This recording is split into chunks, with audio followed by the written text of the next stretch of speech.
Hey everyone, welcome back to the channel. Today we are looking at Toyota and figuring out a quick common question. How exactly do you open the fuel flap?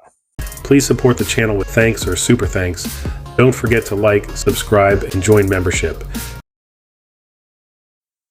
If you walk up to the outside of the vehicle, your first instinct might be to interact with the fuel door directly.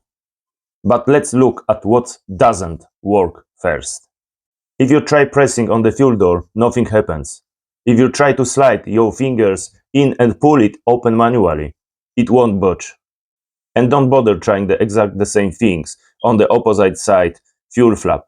It won't work there either. What about using your remote? If you take your key fob and hit the unlock button, you will notice it only unlocks the passenger doors and the boot. The fuel flap stays completely locked and closed. To actually open it, we need to head back inside the car to the driver's side. Open up the driver's door and take a look down at the floorboard.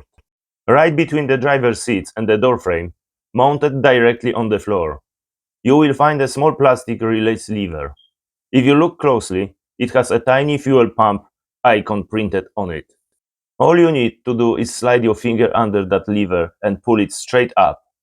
You will hear a slight pop from the back of the car. And ta-da! Just like that, your fuel flap is unlocked and popped open. Now you can easily swing it open all the way to access your gas cap and fuel up. It's as easy as that.